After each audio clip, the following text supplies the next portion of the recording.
worldwide, some 850 million people lack access to clean drinking water. Contaminated water transmits a huge variety of diseases, including cholera, dysentery and typhoid, causing more than 500,000 deaths a year. Researchers at the University at Buffalo have developed a solar water purifier they hope can sanitize water more quickly, cheaply and effectively than other models. Solar energy is basically free, says Kwao-Keong Gon, a professor of engineering who led the research. In some countries in tropical areas, they are short of resources but they have an abundance of solar energy.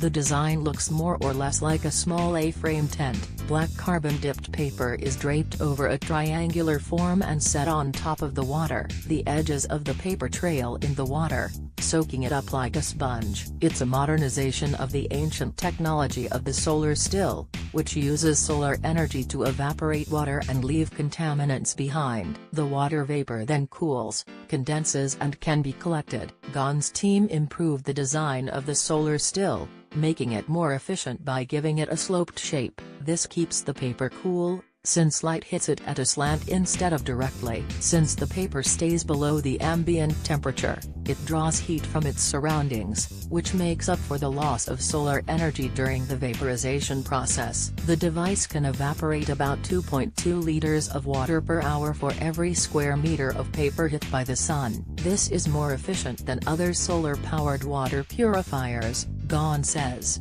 The research was described in a paper published earlier this month in the journal Advanced Science. The work, funded by the National Science Foundation, was a collaboration between University at Buffalo, the University of Wisconsin-Madison and Fudan University in China. The first authors on the paper were Haomin Song and Yuhua Liu.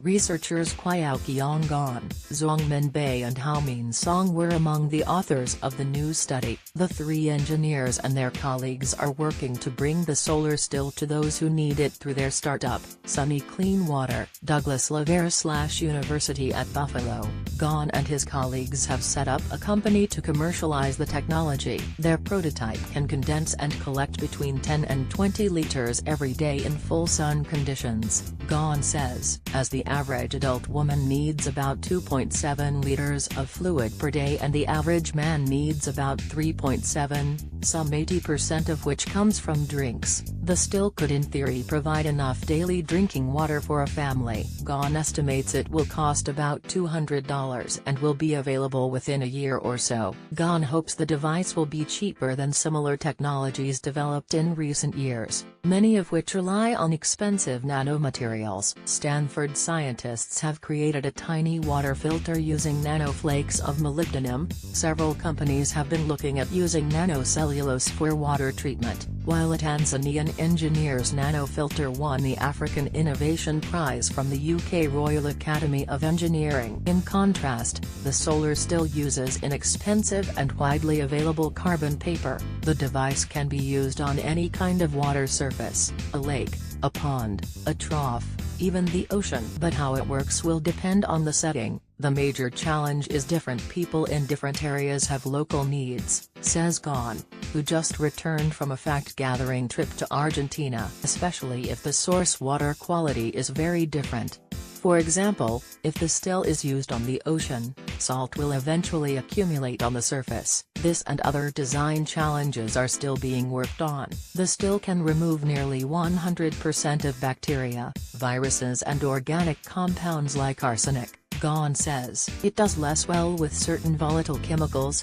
including certain pesticides, which are evaporated up with the water rather than left behind. It looks like it has some serious promise to it, says Desmond Lawler, an engineering professor at the University of Texas at Austin. Of the system, Lawler says one major consideration will be the humidity of the environment where the still is used. In very humid conditions, think the Caribbean after a hurricane, it's much harder to evaporate water.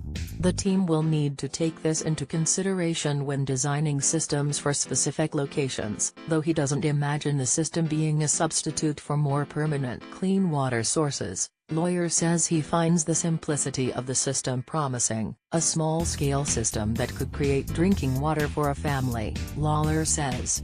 It's very exciting to think about, particularly for emergency situations. Like this article? Sign up for